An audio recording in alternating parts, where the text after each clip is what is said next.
మీరు వచ్చిన దగ్గర నుంచి ఇండస్ట్రీలోకి ప్రతిఘటన సినిమా మొట్టమొదట బాంబులా పేలింది, పెద్ద హిట్.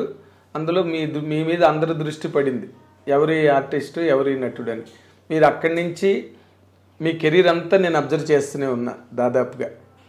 అసలు ఆ మొదట టేక్ ఆఫ్ టైం ఎలా నడిచిందండి మీకు? అంటే నాకు అర్థం కాల. అంటే ఆ ప్రతిఘటన తర్వాత వచ్చిన అవకాశాలు కానీ? ప్రతిఘటన తర్వాత ఆ డేట్ నాకు తెలిసి 85 1985 అక్టోబర్ 11 అనుకుంటాను సినిమా రిలీజ్. దీపక్ మాల్లో రిలీజ్ అయింది హైదరాబాద్లో. దాన్ని ఆనుకునే స్టేట్ బ్యాంక్ ఆఫ్ ఇండియా ఉండేది.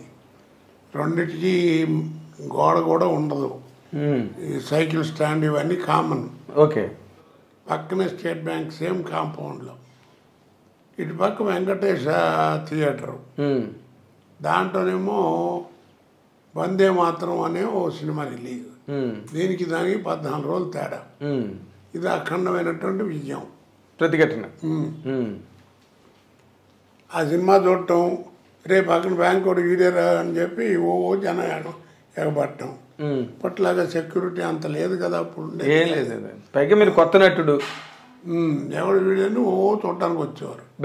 బ్యాంక్ వచ్చేవారా? బ్యాంక్ మీద పడిపోయారు, పక్కనే అసలు మెయిన్ రోడ్డు మీద. ఓకే. ఇప్పుడు అది లోపలికి బిల్డింగ్ కట్టి అక్కడ లోపలికి వెళ్ళింది అనుకుంటా. అంటే నేను అప్పుడు క్యాష్లో ఉండేవాడిని.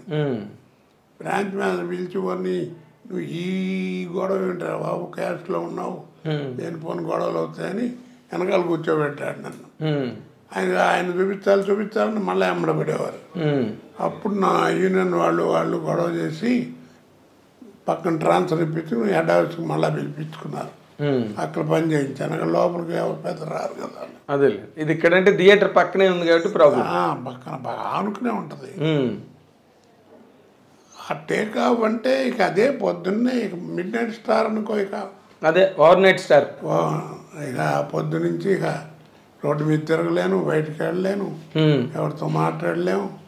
అది ఏమిటో ఇక అది ఆ సినిమా అంత విజయం అన్నమాట రామోజీ గారిది. అవును అవును.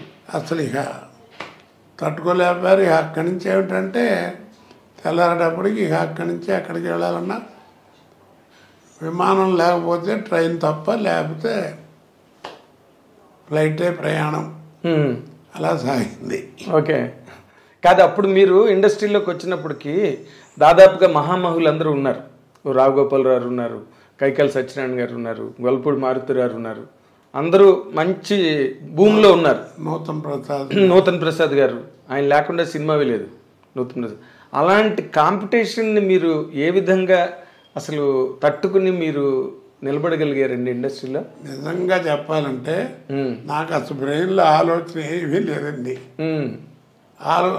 ఇంకో రకంగా చెప్పాలంటే ఇది కొంచెం ఎత్తుకబురు అనుకుంటారు. ఆ ఆలోచన వచ్చేటువంటి టైం కూడా ఉండేది కాదు. ఇక రాను ఎంత బిజీ అయిపోయానంటే రోజుకి 20 గంటలు మినిమం పని చేయటం, కారులోనే నిద్రపోవటం, ట్రైన్ ఎడితే ట్రైన్లో నిద్రపోవడం తప్ప లేదు. ఇక చాలా ఇబ్బంది పడేవాడిని. నాకు ఒకసారి ఆశ్చర్యం వేసింది. ఒక 9 రోజులు 10 రోజులు మొత్తం రోజును 3 స్టేట్లో పనిచేశాను. అబ్బా.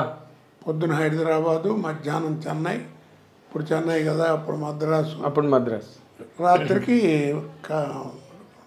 బెంగళూరు. మళ్ళీ మిడ్ నైట్ ఫ్లైట్ బయలుదేరి హైదరాబాద్ దిగటం, ఎయిర్పోర్ట్లోనే స్నానం కానీ చేయటం. అక్కడ ఎయిర్పోర్ట్లో స్నానం, విఐపి లాంజ్ ఉంటుంది కదా. అవును. అంటే అప్పుడు ఇంత ముమ్మరంగా లేదు కదా, సెక్యూరిటీ లేదు, మీడియా పబ్లిక్ క్రేజ్ కూడా అంత లేదు అప్పుడు. అసలు ఈ ఎక్కడ ఉన్నాయి? అవునండి, ఈ ఛానల్ లేవు కదా. అవును. సరే అక్కడే స్నానం చేసి మళ్ళీ ఇక్కడ షూటింగ్, మళ్ళీ ఇలా నాకు ఆశ్చర్యం వేసింది. ఇంట్లో అందరూ తిట్టం కూడా మొదలెట్టారు. ఎందుకు వచ్చింది తలకాయ నొప్పి, భోజనానికి కూడా టైం లేకుండా. సరే ఇక ఆ టైము అప్పుడు నాకు ఒక ఆలోచన వచ్చి అందరితో అంటుండేవాడిని. మొన్న మధ్యన చచ్చిపోయాడు పాపం వేణు అని కమెడియన్ వేణుమాధవ్. వేణుమాధవ్. వాడు రోజు నువ్వు చికాకు పడుతున్నాడు. ఏంటి అది వాటి ఎవడు చేస్తాడు ఇది, ఏంటి బాబాయ్ నేను ఎదుర్కొంటూ ఉన్నా, ఏంటి బాబాయ్ నువ్వు మళ్ళీ కంటిన్యూ చేస్తాను, నువ్వు ఉన్నావు అని చెప్పి వాళ్ళు పిలుస్తున్నారు, ఇప్పటిదాకా షూటింగ్ చేసి వచ్చాను, 9 గంటలు చస్తుంటే ఇప్పుడు మళ్ళీ కావాలంటారు 2 గంటలు, ఎట్లా అది ఇది అని అరిచాడు. నేను కూర్చోబెట్టి ఒక్క మాట చెప్పి అరవబాక, ఆర్టిస్ట్కి టైం వస్తే టైం ఉండదు, ఆర్టిస్ట్కి టైం వస్తే టైం ఉండదు, వాడి జీవితం వాడి చేతిలో ఉండదు. బాగుంది. నువ్వు సంపాదిస్తావు, తీసుకొస్తావు, కొంపలో పారేస్తావు, అది నీ అదృష్టం బాగుంటే బెళ్ళం బిళ్ళలు జాగ్రత్త దాచుకుని దాన్ని ఇది చేసి భద్రంగా ఏదో వాడుకోవాలి, లేదంటే మీకు తెలియదేమో రకరకాలు పోతుంటాయి. కాబట్టి అలా విసుక్కోబోక, నువ్వు విసుక్కున్నా నీ మీద బ్యాడ్ వస్తుంది తప్ప నీ టైం బాగున్నంత వరకు నీకు ఈ బిజీ లేకుండా ఉండదు. కాబట్టి అలా అనుభవకని అట్లాగా నాకు ఎప్పుడు అదే జ్ఞాపకం వస్తే అందరికీ